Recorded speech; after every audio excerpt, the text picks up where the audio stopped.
नमस्कार दोस्तों, आप सभी का स्वागत है हमारे यूट्यूब चैनल पर। दोस्तों, आज हम पोस्ट ऑफिस की एक बहुत ही शानदार स्कीम नेशनल सेविंग सर्टिफिकेट की डिटेल में चर्चा करेंगे।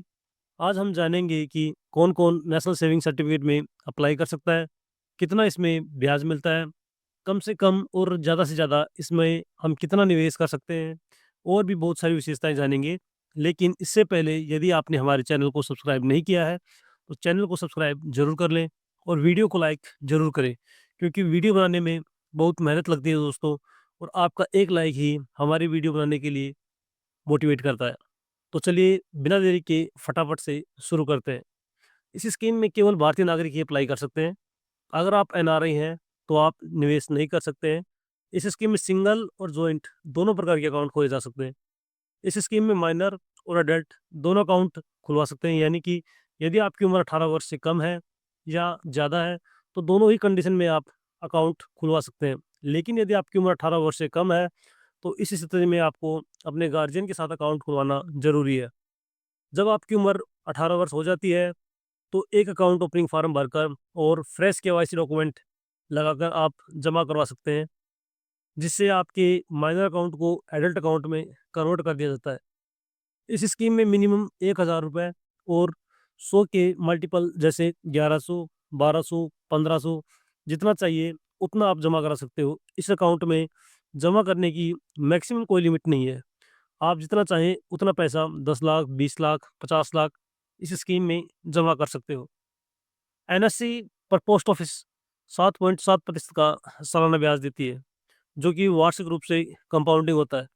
नेशनल सेविंग सर्टिफिकेट को प्लेज और ट्रांसफ़र दोनों ही किया जा सकता है। यानी आप एनएससी को गिरवी भी रख सकते हैं और इसके ऊपर लोन भी उठा सकते हो, और साथ ही एनएससी को किसी दूसरे नाम पर ट्रांसफ़र भी किया जा सकता है। एनएससी को प्री मैच्योर क्लोज भी किया जा सकता है, लेकिन इसके लिए भी कुछ शर्तें हैं। इनमें पहली शर्त है, अगर अकाउंट होल्डर की डेथ हो जाए। दूसरा है, अगर कोई एनएससी धारक, यहाँ एनएससी का मतलब दोस्तों नेशनल सेविंग सर्टिफिकेट, अगर एनएससी धारक लोन को चुकाने में समर्थ नहीं होता है, तो ऐसी हालत में बैंक नेशनल सेविंग सर्टिफिकेट को प्री मैच्योर क्लोज करवा सकता है। अगर कोर्ट किसी भी कारण से यह आदेश जारी कर दे कि एनएससी को बंद किया जाए, तो ऐसी हालत में एनएससी को प्री मैच्योर क्लोज किया जा सकता है।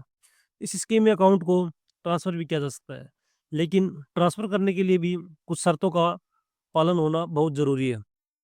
इनमें पहली शर्त है, अगर अकाउंट होल्डर की डेथ हो जाती है, तो ऐसी हालत में अकाउंट को उसके नॉमिनी के नाम ट्रांसफ़र किया जा सकता है। दूसरा है, अगर अकाउंट धारक लोन नहीं चुका पाता है, तो बैंक अकाउंट धारक की नेशनल सेविंग सर्टिफिकेट की स्कीम को अपने नाम ट्रांसफ़र करवा सकता है।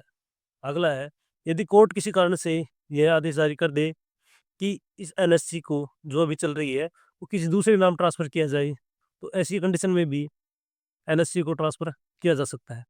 अब हम बात करते हैं कि नेशनल सेविंग सर्टिफिकेट में जमा किया गया अमाउंट कितने दिनों के बाद मैच्योर होता है, यानी कि कितने दिनों के बाद हम उसे निकाल सकते हैं फुल। इस स्कीम में जमा किया गया अमाउंट जिस दिन अमाउंट जमा किया गया है, उस दिन से 5 साल बाद मैच्योर हो जाता है।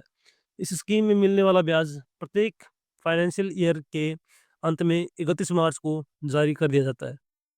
अगले वर्ष से दोबारा जो ब्याज मिला, उसे दोबारा एनएससी में रीइन्वेस्ट कर दिया जाता है।